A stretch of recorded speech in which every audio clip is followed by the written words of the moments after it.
सबसे पहले भगवान भोलेनाथ के चरणों में प्रणाम करती हूँ, मेरा प्रणाम स्वीकार हो। आदि शक्ति माँ भवानी गौरा के चरणों में प्रणाम करती हूँ, मेरा प्रणाम स्वीकार हो। सभी देवी देवताओं के चरणों में प्रणाम करती हूँ, मेरा प्रणाम स्वीकार हो। आप सभी गुरु भाई गुरु बहनों के चरणों में प्रणाम करती हूँ, मेरा प्रणाम स्वीकार हो। गुरु भाई गुरु बहनों, आप लोगों से मैं यही निवेदन करती हूँ कि जैसे मैं शिव की शिष्या हूं वैसे आप भी शिव के शिष्य शिष्या हैं। तो मैं कथा कह के सुनाती हूँ, तो आप लोग कथा को ज्यादा से ज्यादा शेयर करिए ताकि महादेव की कथा और शिव शिष्यों तक पहुंच सके। आप ही लोगों के सपोर्ट से, आप ही लोगों के प्रेम से महादेव की कथा और शिव भक्तों तक पहुंचती है। अगर जो आप लोग चैनल पे नए हैं तो चैनल को सब्सक्राइब कर लीजिए ताकि जो भी वीडियो पड़े, जो भी कथा पड़े, वो आप लोगों तक आसानी से पहुंच जाए। कमेंट में महादेव का नाम जरूर लिखिए। महादेव का नाम लिखने से, बोलने से सारे कष्ट दूर हो जाते हैं, सारी परेशानी दूर हो जाती है। तो महादेव का नाम जरूर लिखिए। और देखिए, हृदय में जब भगवान का वास हो, हृदय में जब भगवान विराजित हो, तो किसी मंदिर, किसी दर जाने की जरूरत नहीं है। अगर जो हम मंदिर में ही जाते हैं भगवान के दर्शन करने के लिए, हमारे मन में श्रद्धा भाव नहीं है, तो वो दर्शन एक घूमना कहा गया कि हम घूम के और चले आए। जब श्रद्धा है हमारे मन में, भाव है, भगवान भाव के भूखे होते हैं। भगवान किसी भोग प्रसाद के भूखे नहीं होते हैं।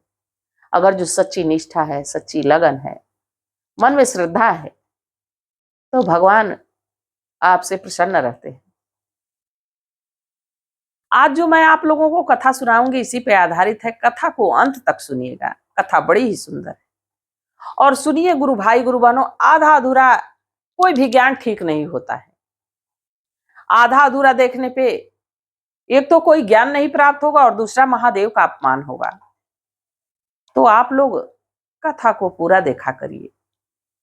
देखिए गुरु भाई गुरु बहनों, एक गांव में एक ब्राह्मण देव थे। ब्राह्मण देव महादेव के भक्त थे, रोज पूजा आराधना करते थे, रोज घरों में जाके भी पूजा पाठ कराते थे। उसी से उनके घर की जीविका चलती थी। बाकी प्रतिदिन उनका सुबह उठ के स्नान करने के बाद एक ही काम रहता था कि वो मंदिर जाते थे। उनके गांव में एक शिवालय था, वहां महादेव के दर्शन करते थे, इसके बाद आते थे, तब आगे की दिनचर्या उनकी शुरू होती थी। तो जब भी जाते थे तो रास्ते में उनको एक मजदूर मिलता था। मजदूर एक जमींदार जी की खेत में खेती करता था। उनका हल जोतता था, खेत की बुआई करता था, खेत की सिंचाई करता था। मतलब जितने खेत में काम होते हैं सारे काम वो मजदूर करता था।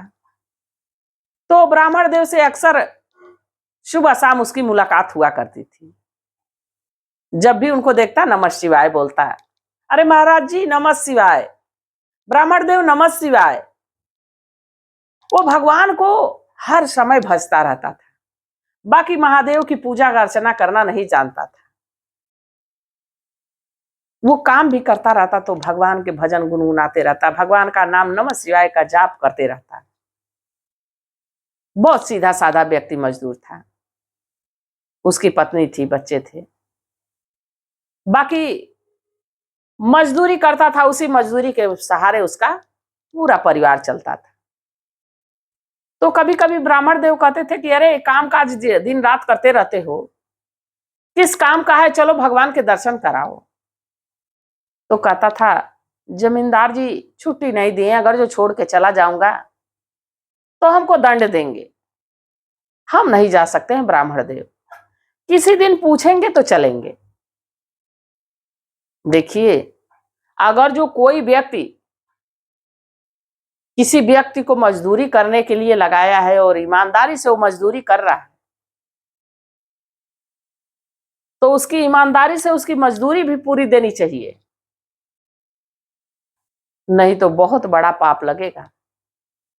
क्योंकि जब वो आपके काम में कोई अड़चन नहीं डाला, आपके काम में कोताही नहीं किया, आपका काम भरपूर किया, तो आपको मजदूरी भी पूरी देनी चाहिए और बढ़ा के भी हो सके तो दे दे, ताकि उसकी आत्मा, उसका शरीर थक गया है काम करते करते, थोड़ा राहत मिलेगी। बाकी जो मजदूर था उसको भगवान पे बड़ा भरोसा रहता था, भगवान पे बड़ा भरोसा रहता था।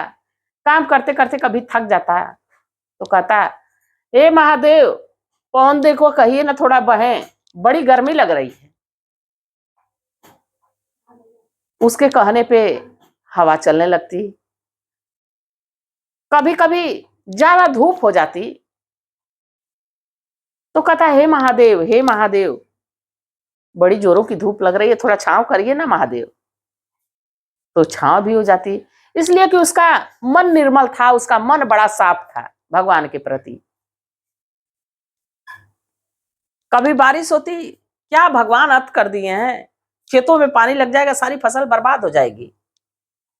और जमींदार जी कहेंगे कि मैं तो तुम्ही को लगाया था मजदूरी करने के लिए, तुमने सही से बीज नहीं डाला।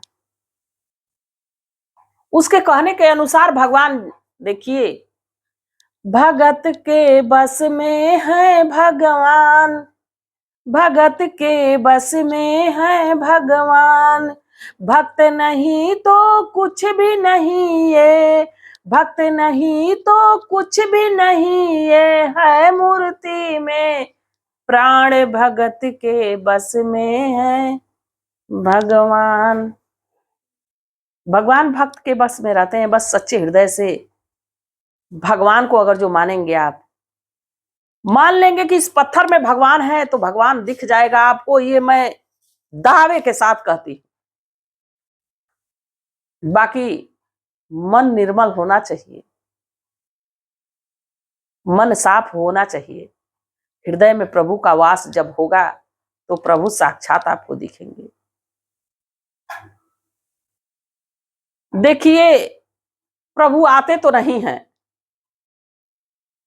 बाकी किसी ना किसी के जरिए हमारी इस तरह मदद करवा देते हैं कि हम कभी सोचे भी नहीं रहते कि हमारी इस तरह कोई मदद कर देगा।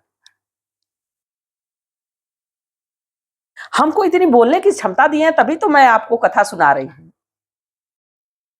मैं कोई कथावाचक थोड़े ना हूं, मैं सीख के नहीं आई थी कथा,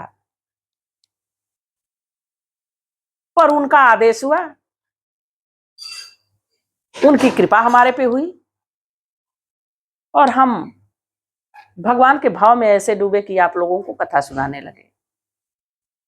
तो गुरु भाई गुरु बहनों, जब आत्मज्ञान होने लगता है तो भगवान अपने आप रूप आपके पास आ जाते हैं। अब भगवान तो उस मजदूर की सारी बात मानते थे। धीरे धीरे धीरे धीरे समय बीतता रहा। एक दिन ब्राह्मण देव उसी रास्ते से जा रहे थे पूजा करने के लिए। मजदूर देखा ब्राह्मण देव को तो उस दिन ज्यादा खेत में काम नहीं था। कहा, ब्राह्मण देव, जमींदार जी से मैंने छुट्टी ले लिया है, आज मैं भी चलूंगा, देखूंगा कि महादेव होते कैसे हैं, भगवान होते कैसे हैं। ब्राह्मण देव कहे कि कैसे होते हैं, शिवलिंग है, पत्थर है, एक भगवान की पत्थर रूपी स्थापना हुई है, वही पूजा किया जाता है, चलो तुम भी कर लेना। तो मजदूर कहा कि ये बताइए ब्राह्मण देव कि मैं तो पूजा पाठ करना जानता नहीं हूं, आप तो ब्राह्मण कुल से हैं, आप तो बचपन से ही पूजा पाठ करते हैं, भगवान के कैसे भोग लगते हैं, क्या भगवान को पसंद है, क्या भगवान को नहीं पसंद है, सब आप जानते हैं, तो हमको भी थोड़ी मदद कर दीजिए, हमें भी बता दीजिए कि भगवान कैसे प्रसन्न होते हैं। तो देखिए ब्राह्मण देव का है कि कैसे प्रसन्न होते हैं, पहले भगवान को जगाना पड़ता है।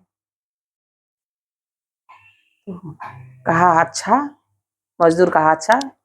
ब्राह्मण देव का है, हाँ, पहले जगाना पड़ता है भगवान को। कैसे जगाया जाता है, जब जाना तो प्रणाम करना, भगवान को प्रणाम करना, इसके बाद अपना सिर शिवलिंग पे पटकना, और जब तक पटकना जब तक महादेव जग न जाए। अब मजदूर को तो पूजा करने की विधि पता चल गई।